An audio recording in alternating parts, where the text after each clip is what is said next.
Hello.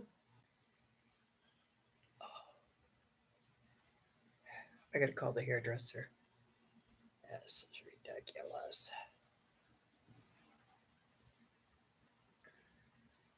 Just waiting for a few people to pop on, as per usual. And then everybody comes in at once. And some people can't get in. Hi, Kathleen. Hi, Beverly. Hi, Emily. Nice to have you all join us today. We just wait for a few more people to come on. Our weather in southern Ontario, as Emily will tell you, is crappy and rainy and cold out today. So this is the first really cold day that we've had since, I guess since May, something like that. Yeah, wet. Yeah, it's terrible. It makes me feel heavy in my chest, which we know is not a good thing, right? A little harder to breathe. And one of those days when I could actually go back to bed for the afternoon and maybe not sleep, but sometimes I just rest there and read my book for a little while. Nothing wrong with that, right? Like, I figure I've spent a lot of days at work when I would have given my right arm to be home. So, yeah, so that's what's happening in Southern Ontario. I know that, we seem to have bad things happening like all over the world, right? Like, Norma, how are you? Hi, Mary, how are you? Um, yeah, we seem to have, terrible things happening all over the world having to do with weather. It's really kind of scary, eh? But anyways, we're not going to talk about that right now because, man, it's just too scary. So today I wanted to talk to you about accepting and processing the bad news that we all get with our diagnosis. I can remember back when I was first diagnosed, it was at my request that I get a spirometry test. In those days, I didn't even know what a spirometry test was. I just said, whatever that test is that you test for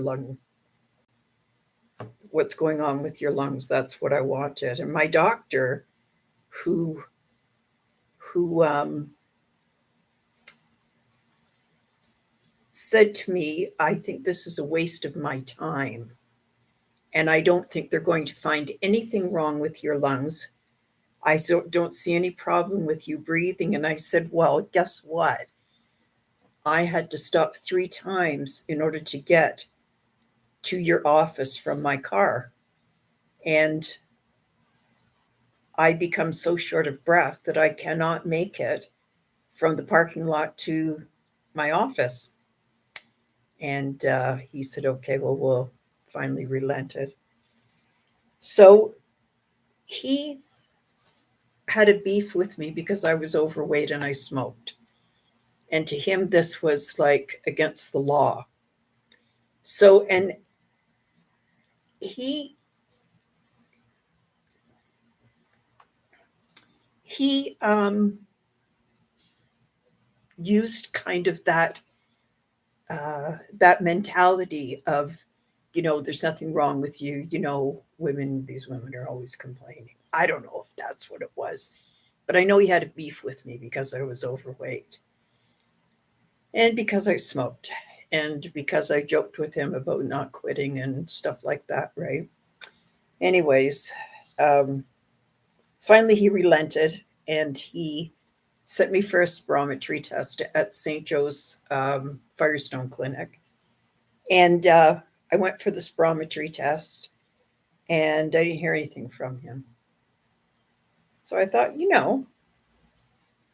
we've been told many, many times that the doctors always get those results and that if it was something, he would call you. And if not, then. So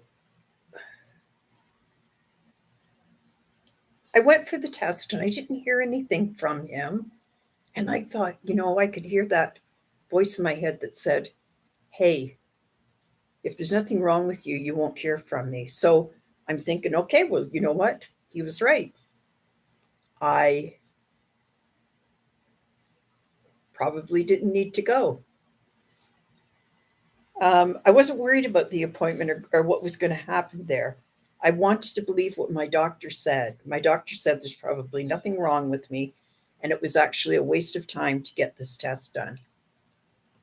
Hi, Cindy. How are you? I can remember walking into the waiting room. It was my first glimpse into what chronic lung disease was going to be.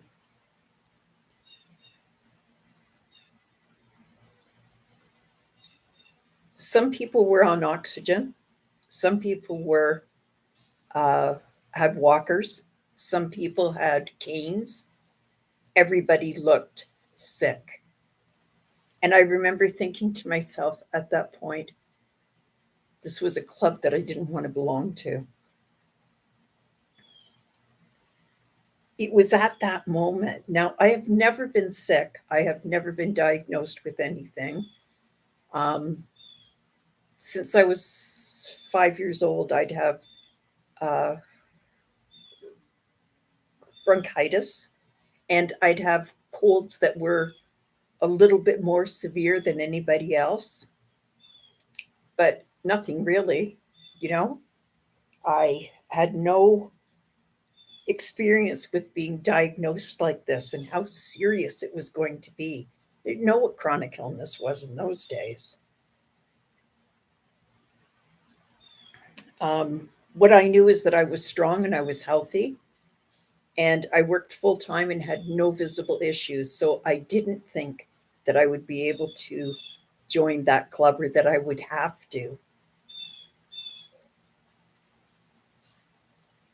Uh, this was in October of 2015. Uh, yeah. So I had no idea what it was like to be diagnosed. Did anybody have um, experienced with being diagnosed before? Like before you had COPD, were you ever diagnosed with an illness?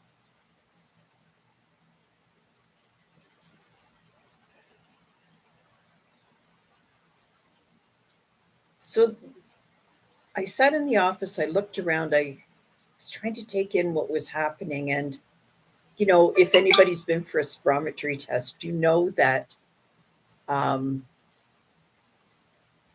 you're not getting any results that day and you're not talking to a doctor that day. I thought maybe, what, uh,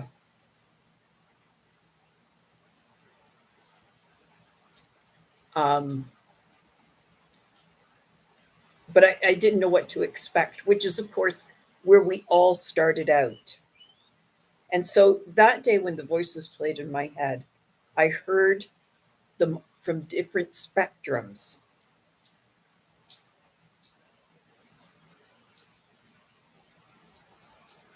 Yeah, I hear you, Jeff. Me too. I ran a business and I worked full time. I do 12-hour days. I had no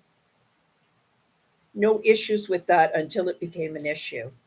And the issue was that I had to nap every afternoon in order to get up to go to work in the morning. And I couldn't do that because I needed more time to get working done. Um, I had clients to take care of, what I mean.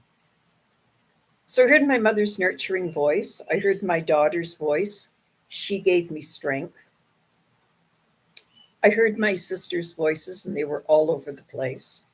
I could hear the voices of my colleagues, my friends, my neighbors.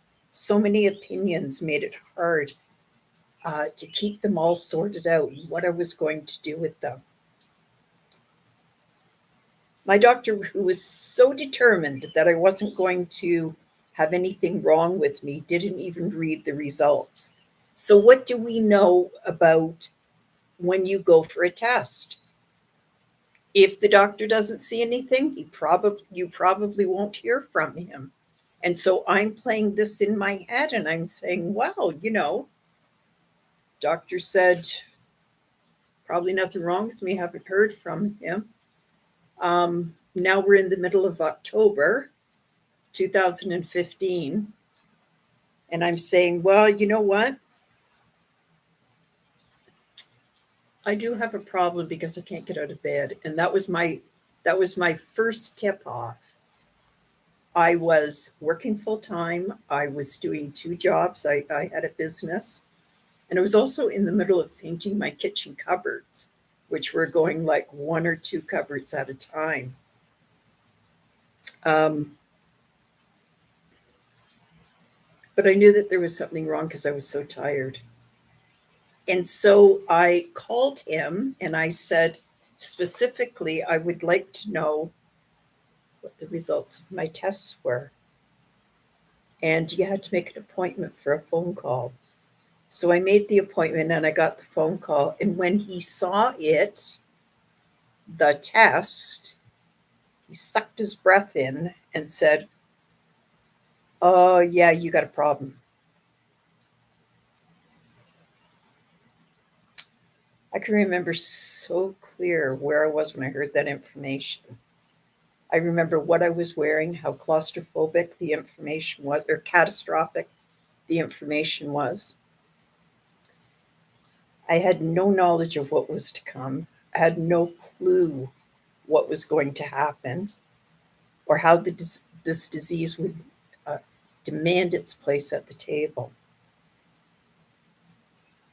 An appointment was set up for January. So I went and had this first request with him in August, and it's now October, and I'm not going to see anybody till January.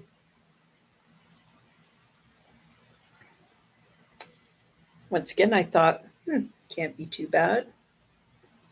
Don't listen to that information. You don't have to worry about it. And of course, when you go into um, uh, the Firestone Clinic for treatment, everybody is non-aggressive. They don't say things to you. Yeah, me too, Jeff. They don't say things to you like, "Oh, well, you smoked," or "You made your bed, you lie in it." I've never had a doctor actually tell me that.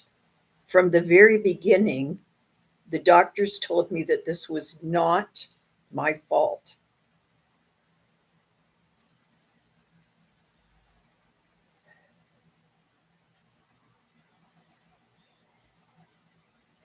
Um, my doctor told me that it was not my fault, and that quitting smoking was akin to quitting heroin. My son's quitting this week. He started quitting last week, and he can tell you that that's very true. We talked about it. So I didn't have any of those negative thoughts that you guys all had because it just didn't happen to me. I didn't have that kind of a doctor. He was a bit of an ass, but other than that, he never ever, and none of his nurses or anybody else that I talked to ever said to me, "Well, you smoked." My sisters did. My friends did. All of them did, and colleagues definitely. But nobody at the hospital ever said that. The problem was that I would never make that January appointment because before then, I would suffer a sudden cardiac arrest at my kitchen table. I'd come home from work, went out to visit with a client, got in about 9 o'clock, sitting at the kitchen table, drinking a glass of wine, just ready to go to bed. In those days, my husband worked straight afternoon shifts, and my kids were downstairs. Hello, Nicole. Nicola, sorry. Um, just ready to get ready for bed. And when most people who have a sudden cardiac arrest will die in their, or they say they die in their sleep, whatever. Uh, if that had happened to me when my kids weren't around, if my kids weren't around, my husband would have come home and found me on the kitchen floor dead. Um, but, you know, when you really think about the plan, I had just texted my son and said, we text all through the house instead of yelling, right? Um, my kids are so traumatized about me yelling when they were kids that nobody can yell in my house anymore. Everybody's voice is very calm because mine was not. Um, so I texted my son and said, "Come on up to the kitchen for a minute. I want to show you something." And by the time he got up there, I was in distress. Um, yeah, so I had a sudden cardiac arrest at the kitchen table. Um, they revived me. I lost it again. They revived me again. Finally, I got to the hospital, and it was about 12 o'clock, maybe. Um, I would spend a couple of days in a coma and a couple of days. Um, I spent a month in ICU and I came home. I came home and went right back to Firestone Clinic, where they set me up with in inpatient rehab. Between the time that I was diagnosed and the time that I was discharged to Firestone Clinic, I saw tons of doctors, absolutely tons of doctors. They had no idea what was wrong with me. They had no idea what would cause it. They hadn't seen any issues with my heart, but definitely there was something that had happened. They weren't sure what it was. And they would have to do many, many tests. And every doctor who came to see me was the one who would tell me that he had the answer. He knew after this test, he would be able to tell me what the answer was. And every one of them came back and said, "We don't know." And so um, I went to rehab. I was so lucky I got into Firestone Clinic. And this doctor was so kind to me. And he knew I had no idea what I was doing. He put me to inpatient rehab, and I stayed there for 5 days. And then I went home for the weekend. And that was a lot of fun. Kind of taking care of myself, taking the week off, and just dealing with home stuff. My kids were all adults, so I didn't have a grandson then. So, um, yeah, so it was all a lot of fun. At the end of May, I was released from rehab, which was wonderful, and I went back to work. And 5 days later, I had another sudden cardiac arrest. Are you kidding me? It would happen 3 more times. So as I look back on it, doctors shaking their heads. They're not sure what's going on. They haven't got any answers for me. And I think about all of the things that they promised me, and none of it ever happened.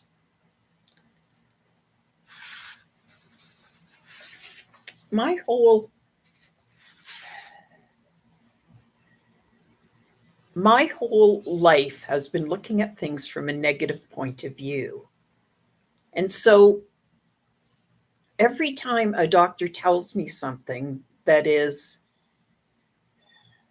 you know, negative, I keep it in my head and I play. These are the things that play in my head when I'm having stress or anxiety attacks.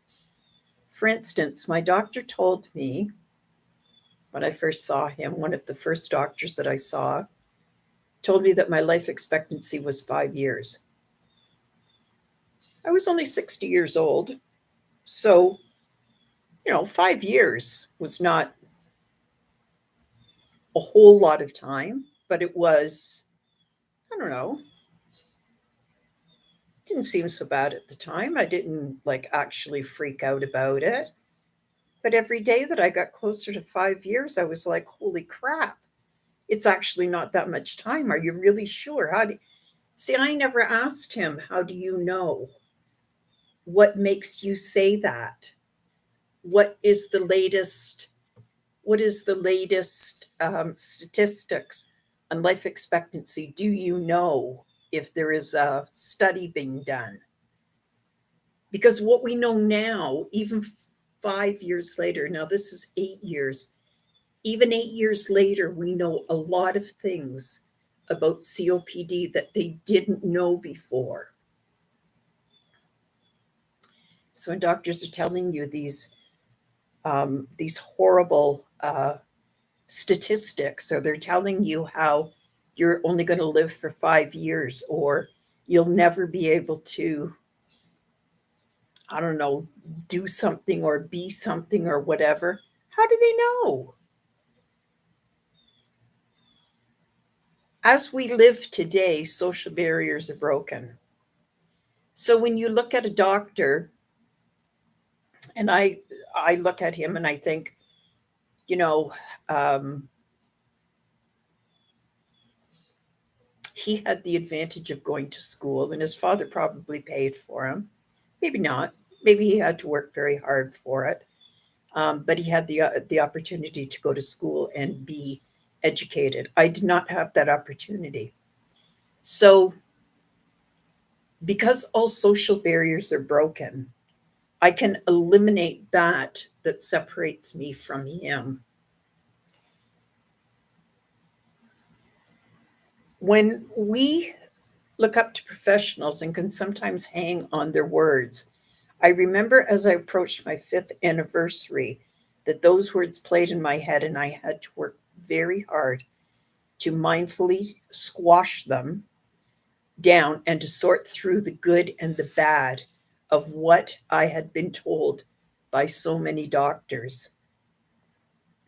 As we're practicing mindfulness properly, we will learn to dig ourselves out of the judgment of others. We will learn to sit with the anger and to worry without caring the opinion of others in how um, in how we heal and how we will cope. You're not you're wise not to let other people's opinions tell you that you can't cope. You can cope. You have to cope. You don't have a choice. You have to get up every morning to go to the bathroom. Now, when a doctor says you're not going to be able to do that for much longer, how much longer? How do you know? When I sit with my own thoughts and I allow these thoughts to come and go from my head, I allow my brain to think about it, but I don't allow my brain to make judgments. And it's really, really different because without making judgments, we're not looking at positive or negative. We're just looking for what is. Sitting it with it in your own mind and taking control of what the outcome is. Because the doctor says that you're only going to live 5 years, you have a choice to live with that, to sit with that, and to think it through. Think of who he is and why does he say that? How does he know? You can do your own research. Everybody has Google, and you can go to Google Scholar and you can look up all kinds of COPD stuff. We don't have to we don't have to let what other people tell us um, make us focus on negativity. The more you sit mindfully with your disease, and you examine what's going on with your own voice, you will give potential. You will give your own voice will give you the potential to emerge. When you play negative records over and over in your head, and all you can hear is your 5-year deadline, you will recognize this as being an option, not a fact. Mindfulness is a practice that is designated to let you make a choice in the mantras that your brain repeats. I sometimes have to write this stuff down because I just have so much I want to say, and then so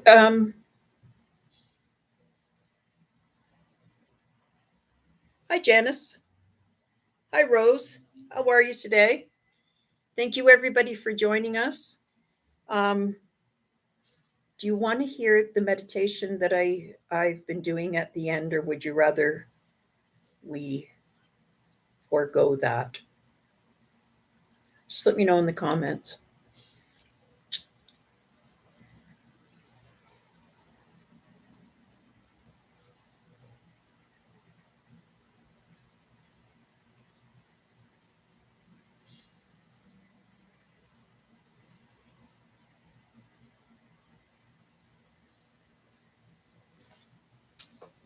Sit with your back straight.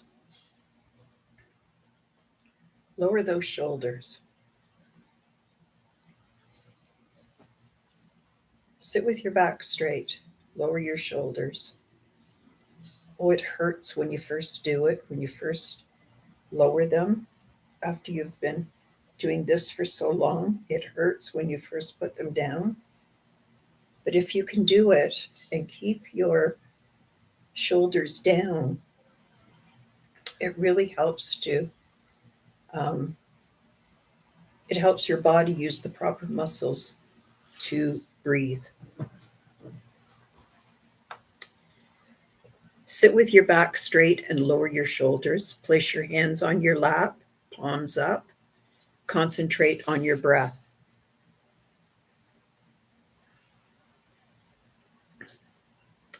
Practicing now will help you to make it a habit. Inhale through your nose. Take a breath deep into your belly. Hold for a few minutes. And exhale through pursed lips.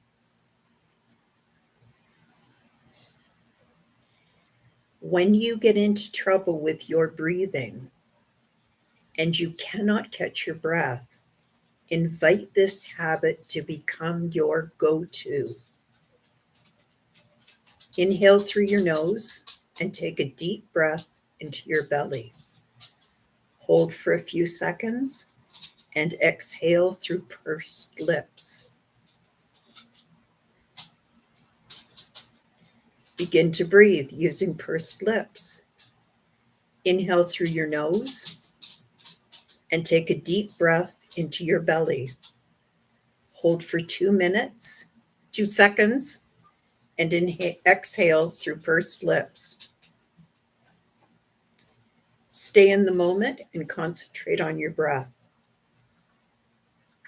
Inhale through your nose and take a deep breath into your belly. Hold for 2 seconds and exhale through pursed lips.